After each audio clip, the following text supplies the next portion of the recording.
Pratama dengan NIM 2330203004 akan menyampaikan aliran pemikiran yang mempengaruhi terbentuknya sosiologi hukum. 1. Emily Durkheim 1858 sampai 1917. Emily Durkheim lahir pada tahun 1858 di kota Epinal, dekat Strasbourg, daerah timur laut Prancis. Durkheim sangat dipengaruhi oleh guru sekolahnya yang beragama Katolik Roma. Barangkali inilah yang menjadi penyebab ia tertarik dengan masalah-masalah agama. Ia pernah menempuh pendidikan di École Normale Supérieure dengan mengambil studi filsafat dan sejarah, serta juga pernah belajar di Jerman untuk mendalami psikologi kepada Wilhelm Wundt. Ia memiliki karya The Division of Labor, The Rule of Sociology, Method, Suicide, The Elementary of the Religious Life. Ia meninggal pada usia 56 tahun.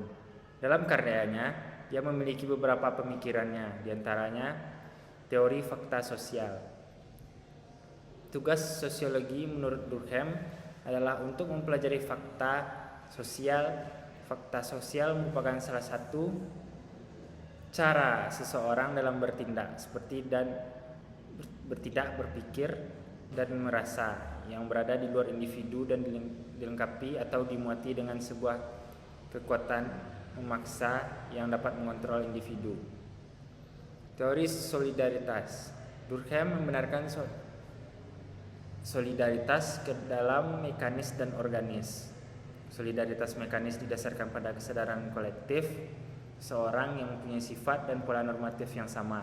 Contohnya pembagian kerja dalam masyarakat. Sedangkan solidaritas organis didasarkan pada tingkat saling ketergantungan yang tinggi akibat semakin beragamnya pembagian kerja sehingga memunculkan spesialisasi pekerjaan. Setiap individu mempunyai satu keahlian tertentu sehingga individu lain tidak dapat mencukupi keinginan. Selanjutnya C. Teori bunuh diri. Terdapat hubungan antara pengaruh integrasi sosial dan kecenderungan orang melakukan bunuh diri. Bunuh diri menurutnya terjadi karena adanya perbedaan dalam sosial. Contohnya adalah lapisan kelas atas akan tinggi tingkat bunuh dirinya dibanding kelas bawah. D. Teori agama. Masyarakat dan agama adalah satu dan sama. Agama dijadikan masyarakat sebagai untuk memperhatikan diri sendiri dalam fakta sosial non-material.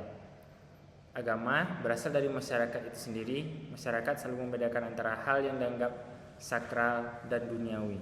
Dari pemikiran Emily Durkheim di atas masih relevan dalam pendidikan Islam saat ini, terkhusus pada pendidikan moral. Hal ini dikarenakan adanya tantangan yang dihadapi oleh siswa khusus dalam kerusakan moral yang terjadi saat ini.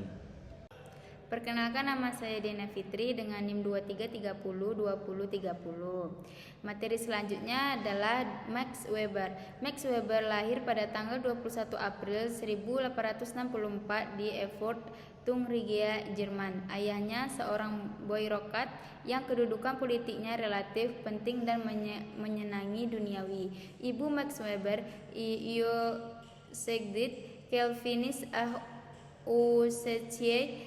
Perbedaan antara kedua orang tuanya mempengaruhi Weber. Weber kemudian mengikuti kelakuan kedua orang tuanya secara problematis. Mula-mula Weber mengikuti orientasi ayahnya, namun semakin dekat dan memilih orientasi ibunya. Kedua, orientasi ayah dan ibunya amat berpengaruh terhadap jiwa Weber sendiri. Weber meninggalkan rumah dan memilih untuk berkuliah di Universitas Heidelberg pada usia 18 tahun. Weber menunjukkan keterampilan berpikirnya yang cerdas pada masa itu. Ia diangkat sebagai guru besar ekonomi di Universitas Heidelberg pada tahun 1896. Menurut pernyataan syukur tahun pada 1904, Weber telah menyelesaikan kuliahnya pertama selama sekitar 6 tahun di Amerika. Pada masa kegiatan akademisnya tahun 1904 dan 1905, ia telah menghasilkan karyanya yang terkenal.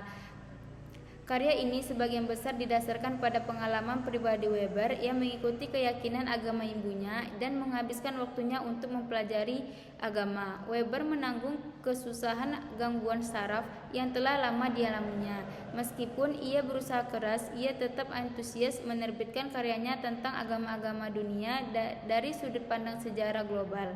Salah satu karyanya yang sangat berharga ialah Ekonomi dan Masyarakat. Meskipun ia tidak sempat menyelesaikan sebelum meninggal pada tahun 14 Juni 1920. Teori rasionalisasi. Penekanan pada efisiensi dan logika ditekankan oleh tindakan dan lembaga sosial, sementara nilai-nilai tradisional dibayangi oleh nilai-nilai emosional melalui rasionalisasi. Weber berpendapat bahwa rasionalisasi memiliki dampak yang signifikan terhadap masyarakat, berubah dari aspek ekonomi menjadi aspek agama. Yang B. Teori etika Protestan dan spiritualis kapitalisme. Menurut esai Weber yang terkenal The Protestant Ethics and the Spirit of Capitalism, etika Protestan merupakan salah satu faktor kunci yang berkontribusi terhadap pertumbuhan kapitalisme modern.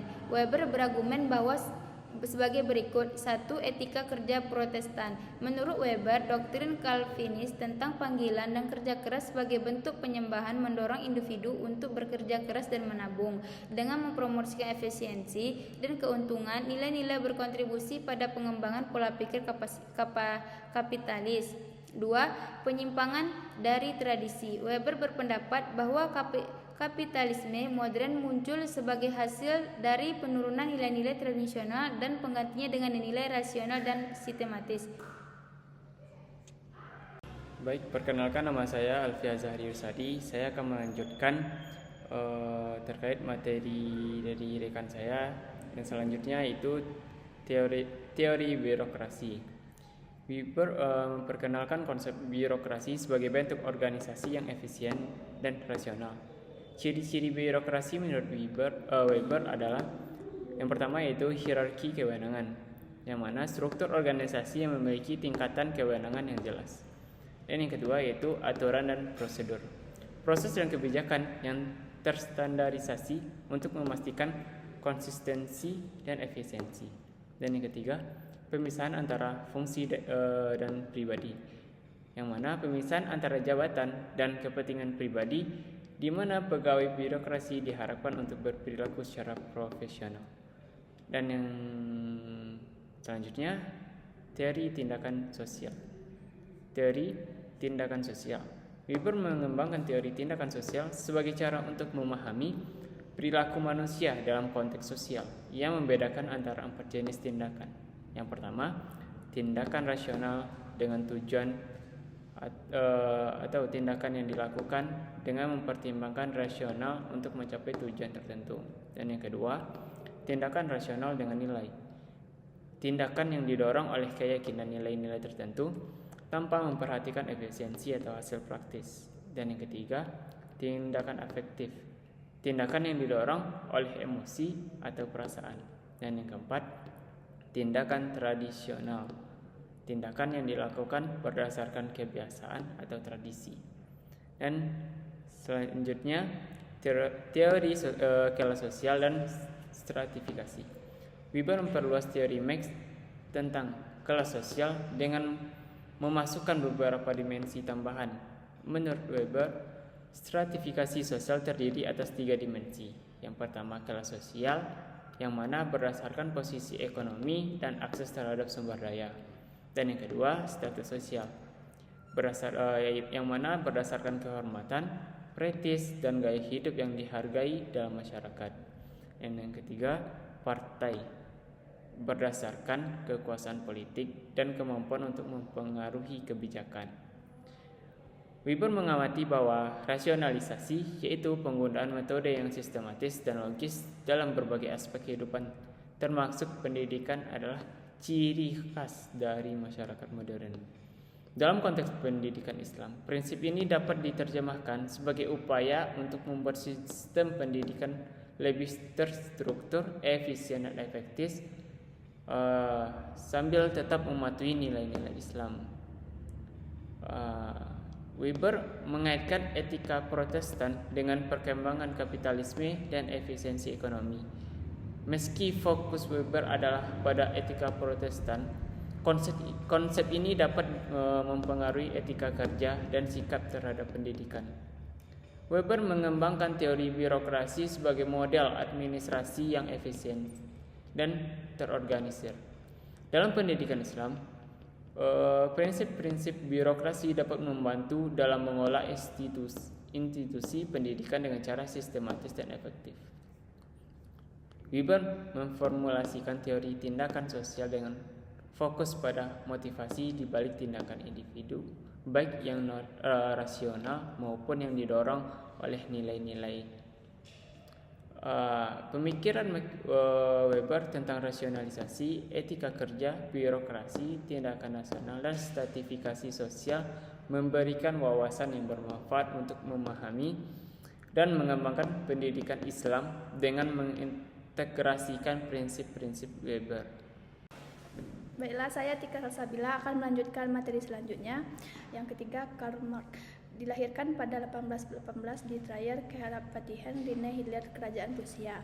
Ayah Marx sejak kecil dipanggil Herschel. Ia adalah orang pertama yang meraih pendidikan menengah dan jadi pengacara, sehingga kehidupan yang relatif makmur dan juga memiliki sejumlah kebun anggur. Marx anak ketiga dari 9 bersaudara. Marx muda dididik ayahnya hingga tahun 1830. Pada tahun 1835, di usianya 17 tahun, Marx muda masuk di Universitas Bonn untuk belajar filsafat dan sastra.